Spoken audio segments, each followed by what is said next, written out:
Welcome back to Daily English Dive. Today we are doing something a little different. Oh yeah, a bit of a shift today. Yeah, usually we're down in the weeds with complex phrasal verbs. Right. Or we're trying to perfect that really tricky pronunciation of words like thorough versus through. Always a fun one. But today we are taking a massive step back.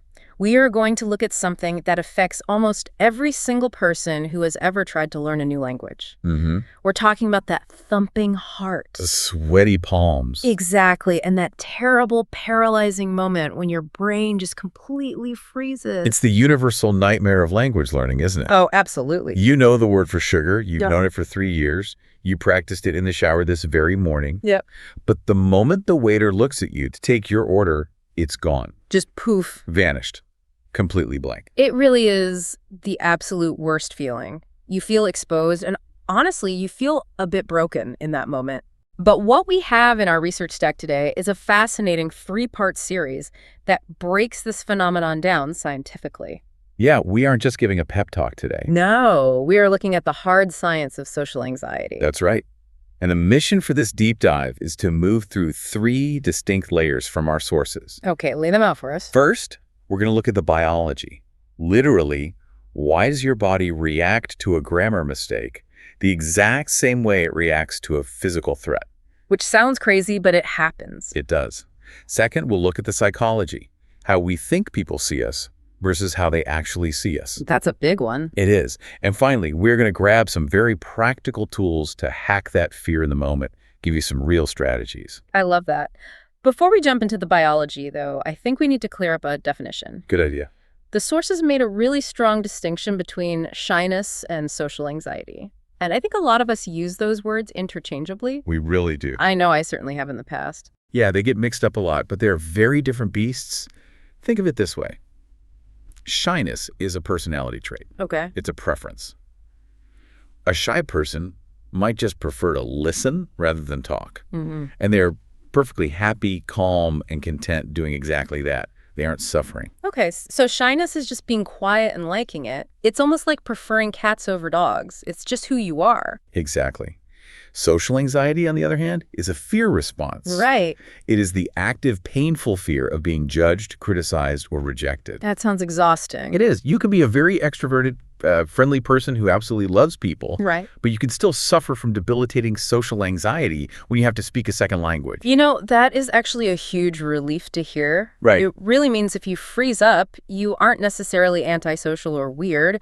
You're just dealing with a biological reaction. Exactly. So let's unpack this biology. Why does my body act like I'm in a horror movie just because I have to order a latte in English? To understand that, we have to look at what the research calls the caveman brain. Okay.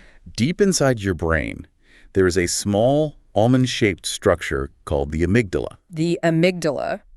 I've heard this term, but in this specific context, the sources refer to it as the security guard. It's the perfect analogy. The security guard really has one job. Survival. Survival. If we go back 50,000 years, human beings could not survive alone. We didn't have sharp claws. We didn't have thick fur. We just had each other. Right. We had each other. If you were rejected by your tribe, you died. Wow. You would literally starve or be eaten by a predator.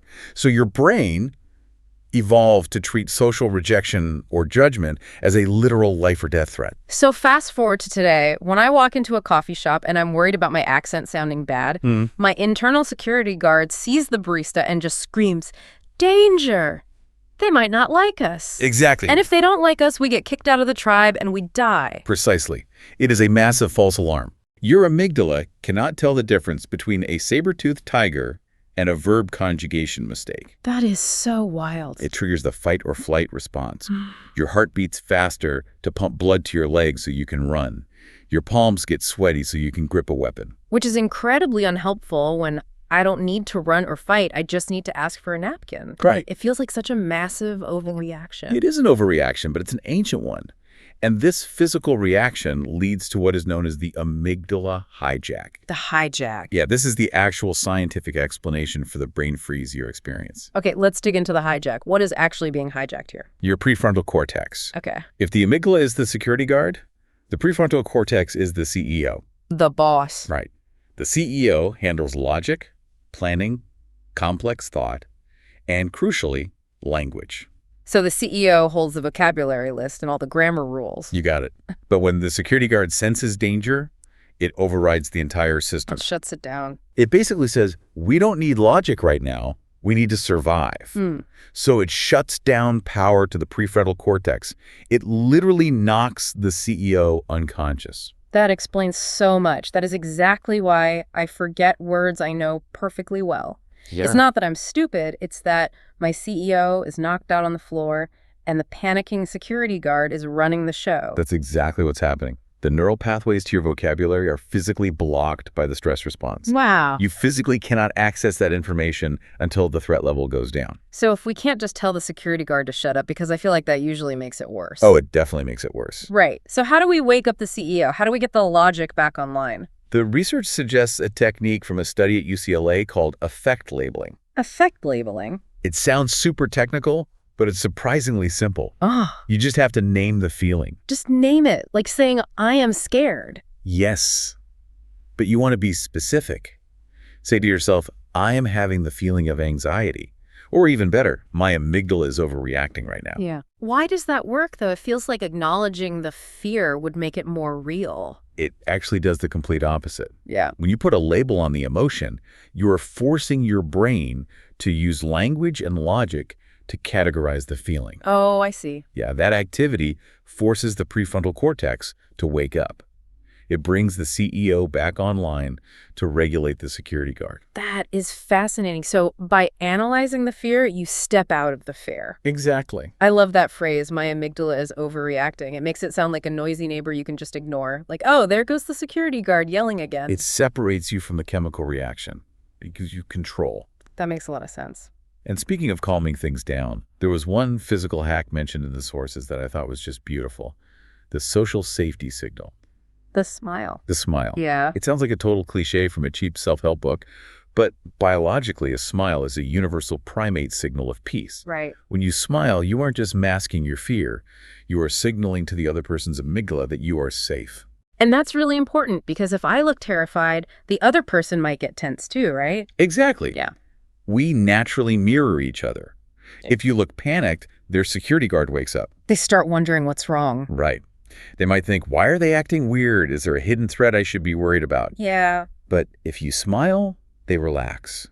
When they feel safe, they become friendlier and more patient. Which in turn makes you feel safer. Exactly. It creates a positive feedback loop of safety. So smiling is basically hacking the other person's brain to be nicer to you, which then calms your own brain down. That's one way to look at it. I'm definitely trying that. It seems like the most efficient way to lower the temperature of the whole interaction. It really is. Yeah. Now, once we've calmed down the biology, the hardware, We have to deal with the software. right, the psychology, we have to look at how we think the world sees us. This is where it gets really interesting for anyone who has ever felt like everyone is just staring at them. The sources talk about a concept called the spotlight effect. Yes. The spotlight effect is exactly what it sounds like.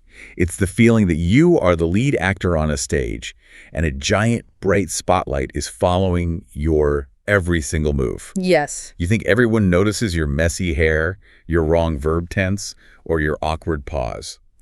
I feel this all the time. If I make a tiny mistake in a meeting, I just assume everyone is going to be talking about it at lunch. Right. I assume I'm the headline news of their entire day. Like, did you hear what he said? But here is the reality check. They aren't. Yeah. This is what psychologists call egocentric bias. That sounds a bit harsh, honestly. It does, but it just means that everyone is the protagonist of their own movie. Right. They aren't watching your movie, they are watching theirs. While you are worrying about your grammar, the person sitting next to you is worrying about their own lunch. Or a text they forgot to send. Exactly. Or how their hair looks. So basically, everyone is too busy staring at their own spotlight to look at mine. Exactly. The research indicates that people forget your small mistakes in about 5 seconds.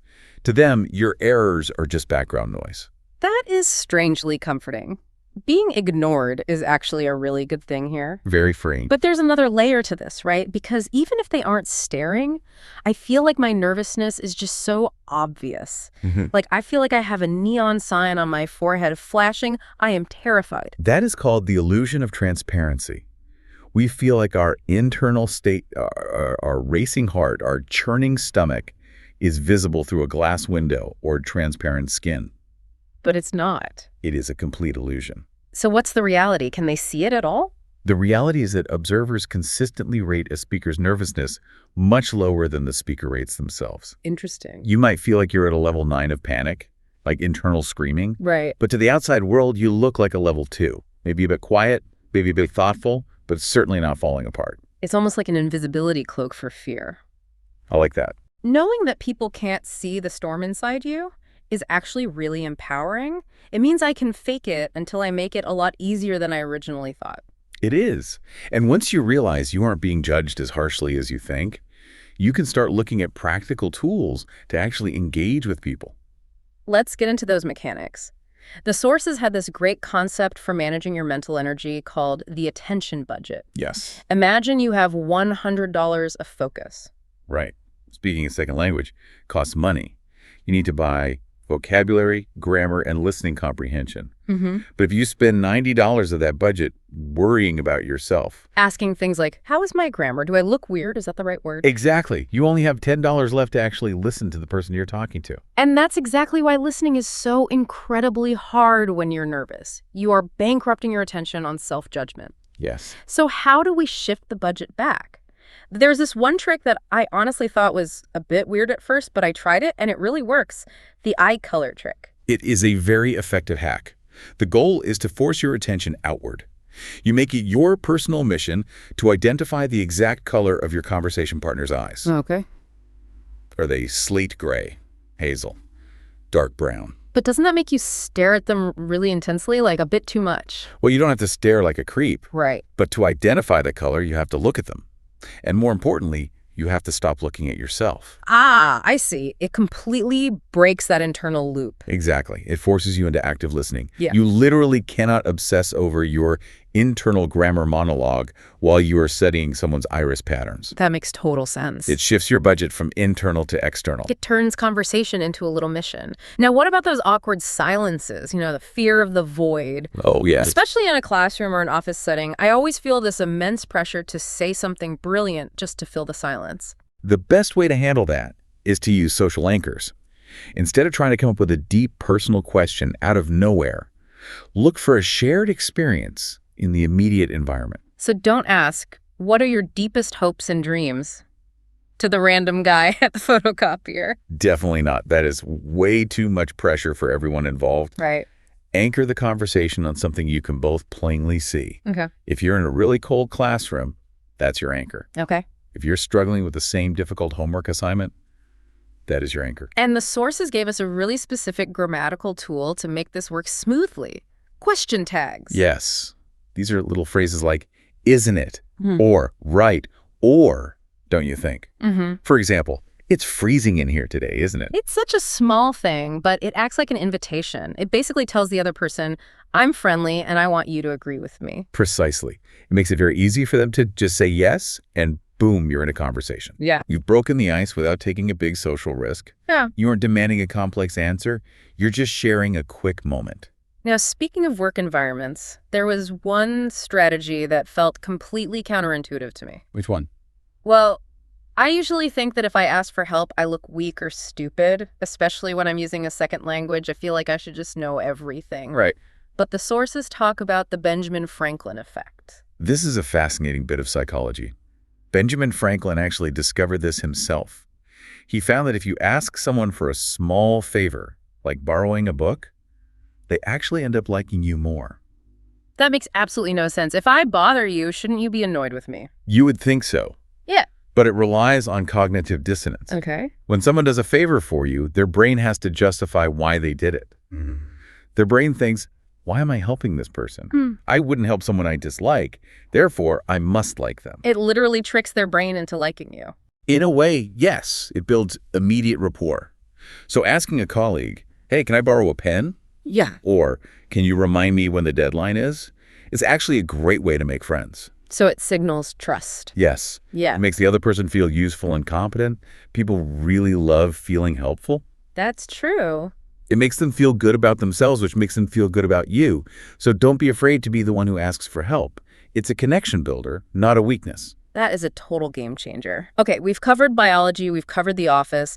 Now we have to face the final boss of social anxiety. The stranger? The dreaded small talk with someone you don't know at all. The barista, the person in the elevator, the neighbor you bump into. Right. And the biggest fear here is always, I am boring or they don't like me. This brings us to an incredible concept called the liking gap. Research from Harvard and Yale shows that after a conversation, almost everyone walks away thinking, I like them, but they probably didn't like me. Wait, so both people are walking away thinking the exact same thing? Yes. We are all insecure. The data shows that people consistently like you more than you think they do. Wow. The gap between how much you think they liked you and how much they actually did is the liking gap. So the immense pressure to be interesting is entirely in our own heads. They already like us more than we realize. Correct. And this really helps us reframe what small talk actually is. A lot of language learners hate talking about the weather. They think it's just pointless information. Right. Like the sun is shining. Yes, I can see that with my own eyes. Why are we discussing it? It feels robotic and frankly useless. Because it's not about the information at all. It's what linguists call phatic communication, or as the sources put it, social grooming. Like monkeys picking bugs off each other in the wild. Exactly. It's not about the bugs. It's about the bond. When you talk about the weather, you are checking the social Wi-Fi. I love that. You are sending a ping to say, I am friendly. Are we connected? Is it safe to talk to you? Social Wi-Fi. So talking about the rain is just checking if the signal is strong enough to have a real, actual conversation. Yes. And once that connection is open, you need to make sure you don't accidentally kill it. Yeah. This is where many learners fall into the robot mode trap. Oh, the robot mode. How are you? I'm fine, thank you. Right. It's grammatically correct, but it is a total conversation killer. It closes the door completely. It gives the other person nowhere to go. So what's the alternative? The sources suggest the answer plus one rule. This is my absolute favorite tip from the whole stack because it's so incredibly easy to remember. Always add one tiny detail. Right. So if someone asks, how are you? Don't just say good. Say, I'm good. I just had a great coffee. That plus one, the coffee gives the other person a natural hook. Now they can ask, oh, where do you get your coffee? Or they can say, oh, I need a coffee too. Exactly. You are giving them a gift. A way to continue the conversation without them having to do all the heavy lifting. It makes you easy to talk to. What's another example of that? Like, what if someone asks, where are you from? Instead of just giving a one-word answer like France, you say, I'm from France, from a small town near the ocean. Now they can ask about the ocean or the town itself. It opens doors instead of closing them tight. Exactly. But what if the stranger starts talking really fast? This is my absolute nightmare. They start telling a whole story, and I only understand about 50% of the words. I just want to run away because I have no idea what to say next. You don't need to run. You can use a fantastic technique called mirroring. Mirroring. This is actually a negotiation tactic used by the FBI, but it works great for language learners too. You simply repeat the last 2 or 3 words they said, but as a question. Okay, let's try this. So if they say to me, I was driving around for 20 minutes looking for parking. You just lean in slightly and say, 20 minutes. And then they say, yeah, it was a total nightmare and I was late for my meeting. And you say, your meeting. It sounds like pure magic. You're not even saying anything new. You aren't even conjugating any difficult verbs. But to the speaker, it feels like you are listening intently. It encourages them to elaborate. It validates their feelings. That's brilliant. It makes you a great listener, even if your vocabulary isn't perfect in that moment. That takes so much pressure off. You really don't have to perform. You just have to reflect. It gives you time to catch up and just breathe. And finally, we have to talk about how to get out of the conversation. Yes. The exit fear. You're stuck talking to someone at the bus stop, your bus is finally coming, or you just really want to leave, but you don't want to be rude. Right.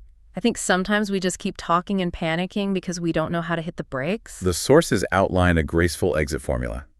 It has 3 very simple parts: signal, reason, and wish. Okay, let's break that down for everyone. First, the signal. You say, it was great chatting with you. This tells them the interaction is coming to an end. It's polite but firm. Okay. Second, the reason. I need to catch my bus, or I have to get back to work. And the third part? The wish. Have a great afternoon. It's a clean break. Signal, reason, wish. It sounds very professional and warm at the same time. And remember, because of that liking gap and the spotlight effect we talked about, the other person is probably worried about taking up too much of your time anyway. Oh, that's true. They are often relieved when you lead the exit gracefully. This has been such a comprehensive look at something we usually just struggle through in total silence. We've gone from the neurons in our brain all the way to a practical bus stop exit strategy. We really have covered a lot of ground. Let's do a quick word tour to make sure these concepts really stick for you. Let's do it. We started with the amygdala, the brain's security guard that causes the hijack, shutting down our logic. Then we looked at the spotlight effect, the false belief that everyone is staring at our mistakes. Which is deeply connected to the illusion of transparency, the idea that people can see our internal anxiety, which they can't. We talked about social anchors and using question tags like, isn't it, to start conversations comfortably. We covered the Benjamin Franklin effect, asking for small favors to build quick rapport. And finally, the liking gap, the wonderful fact that people like you more than you think, and using mirroring to survive those fast talkers. That is a seriously powerful toolkit for anyone. It really is. You know, going through all this, I feel empowered. I realize that anxiety isn't a brick wall that stops me. It's just a noisy alarm system. That is a really great way to put it. And if I can offer one final, slightly provocative thought. Please do. We spend so much time worrying about ourselves, our grammar, our accent, our fear. But if we accept that everyone is suffering from the spotlight effect, then everyone else is just as insecure as we are. So what does that mean for us as language learners? It means the absolute most generous thing you can do isn't to speak perfect English. It's to take the focus off yourself and make the other person feel comfortable. Wow. When you smile, when you use a specific social anchor, when you use the answer +1 rule, you aren't just helping yourself. You are helping them feel safe and connected. That is a beautiful shift in perspective. You're not performing for them, you're connecting with them. Well, on that positive note, we have a little challenge for you today. We want you to go out and test the answer +1 rule. Or find a social anchor in your environment and try using a question tag. See if you can spot the security guard panicking in your brain and just tell them to take a break. Thanks for diving in with us today. Remember, everyone is fighting their own spotlight. Be the one who smiles first. We'll see you next time on Daily English Dive. Goodbye, everyone.